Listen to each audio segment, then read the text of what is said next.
Hello,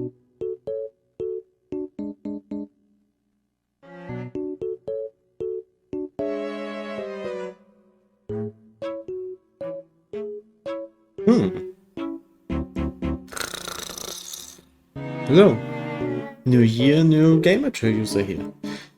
Since my Tierlist stream, I noticed myself yapping incessantly and stammering like hell, so to make a bit of a more concise point, I'm going to combine footage of my Tierlist stream with gameplay to show my thoughts and this voiceover, so that it is more digestible. As a disclaimer, I don't know much about game balance, but some items and hunters can be busted as hell from the playtest, so they might be changed coming the next one. I still really like the place all of them were in general, some just could use a bit of a tweak. I have a bit of a bias towards Heartbreaker.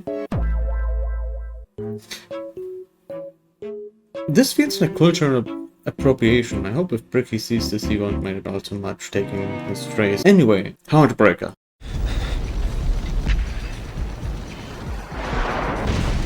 Do you notice you? A little. Solid range, high damage, high skill ceiling. Positioning is a matter of you living to deal damage or taking a lot of damage for no reason while you reload.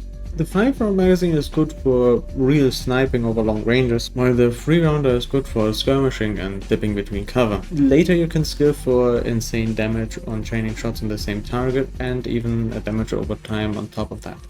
Healing during your cloaking and ammo regen on covering distance sustains you, and the passive radar helps you recognize a situation that is not to your advantage more reliably. In terms of synergy between partners, it's usually either with a close-range frontliner or a mid-range support that can perform area denial. Ursus or Raiderside and Trenchwalker or Prophet would come to mind respectively. That's why I rated her so high on my tier list stream, since the mixture of utility, damage and self-sustain for health and ammo is quite high. You can go solo for a short while to hunt a straggler when your partner is recovering from respawning, without having to worry about being completely caught off guard if abilities are off cooldown. You know, there's lots of things you expect in war. Carnage, the sleepless nights. But what they don't prepare you for is the incessant use of Fortunate Son. Middle of the road, you can go for a tanky playstyle that prioritizes shields and the burst rifle mod to skirmish from a distance, and shrapnel grenades to do damage over time, or go full auto close range and ambush by opening with a high AoE damage grenade, which has a long fuse time. Since right now the grenade indicator is less visible than your standard grenade warning in Call of Duty. Only thing you have to recognize is that with the assault rifle of Raiderside you have damage fall off over distance, so shooting at the target 400 meters away is a waste of damage and ammo, and putting you at risk of being disengaged before you get even into your comfort range. That's also why he's most at home with close range specialists like Weaver, Ursus, Fenris, but can also protect damage dealers like Heartbreaker and Prophet from being outflanked. You are a raider. Legendary. Having a shotgun and a missile launcher ability that is dependent on actually dealing damage, Ursus has a bit of a harder time to get damage in. I didn't play Ursus myself, but my friend Compari did, and frankly absolutely crushing it with her.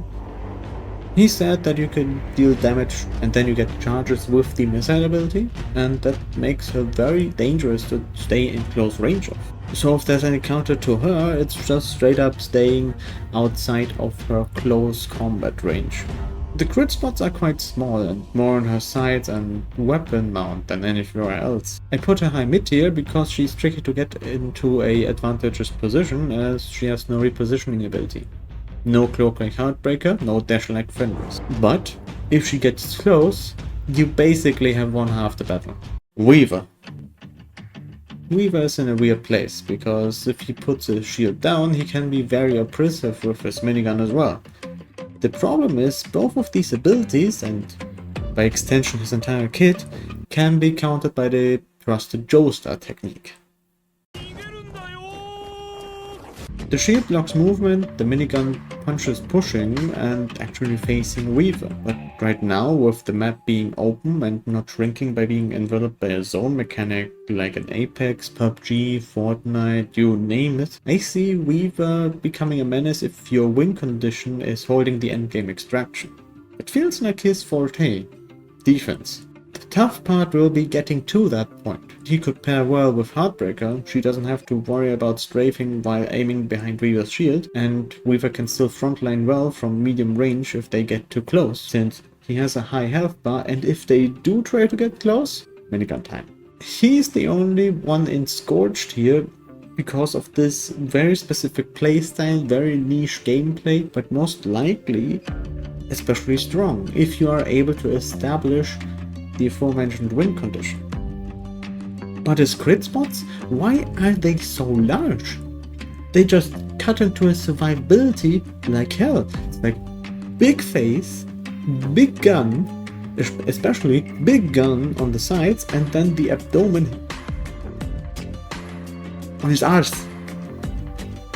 I don't understand. That's like, I mean, it's only 3 crit spots, but they're gigantic. On his arse.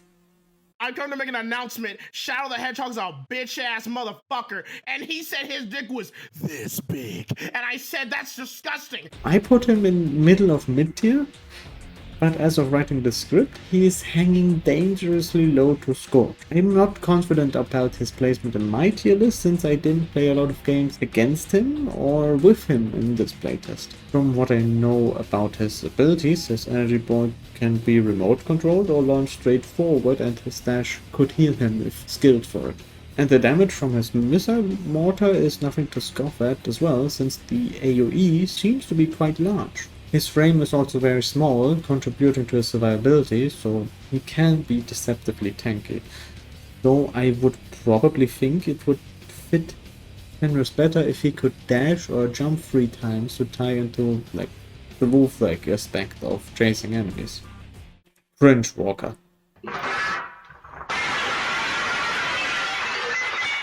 Okay, so a funny anecdote while playing solo on the final day of the playtest of the stream. I was Trenchwalker and had a decent time.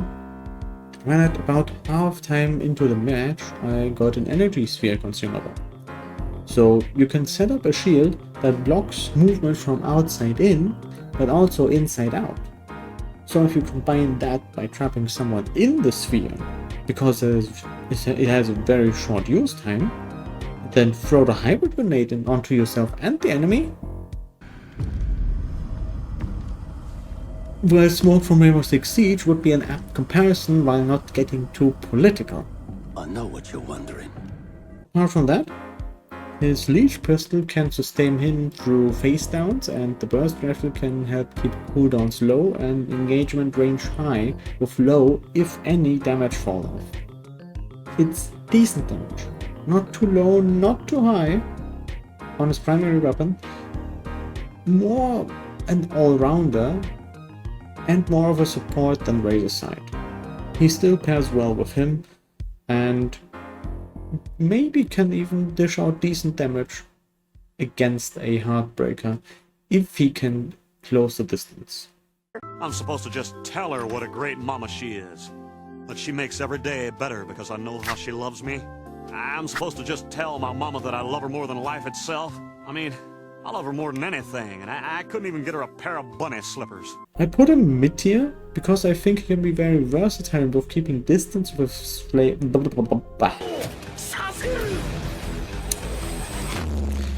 I put him mid-tier because I think he can be very versatile in both keeping distance with his flame airstrike and his combat drone debuffing enemies. I just didn't play him. I had no time, and again I played too much Heartbreaker. Charge rifle feels strong in sniping battles, especially the plague mod dealing damage over time if you fight for too long against him. When looking at the normal airstrike mod and the combat drone self-destruct, it just doesn't feel as impactful as the aforementioned loadout, but we also didn't really get caught off guard by the drone's kiss, so I am not sure how strong it is exactly. In terms of synergy, I would say since he has a bit of a versatile approach and medium to long range capabilities, he would also pair well with Razorsight, Trench Walker. They both like drawn out battles. So, here you are. A combination of my tier list stream, the gameplay of the playtest, and a few more coherent thoughts. I wish you a happy new year, even if it's a little bit belated. And by God, I hope we could get a good mech game out of this. I hope we get a good mech game with Steel Hunters, even if it is a battle royale. It is one without the pressure of a zone on you. That also changes things. It also changes gameplay. As for streams, I try to go for at least one stream per weekend, and hopefully Wednesdays, both on YouTube and Twitch. I play quite a few games. Right now I try to play through Stalker 2 and gathering a few of my friends to play a bit of Path of Exile 1 before 2 comes out of early access. Maybe. You even see me torturing myself with absolute bangers like Underrail from Kimball Edition.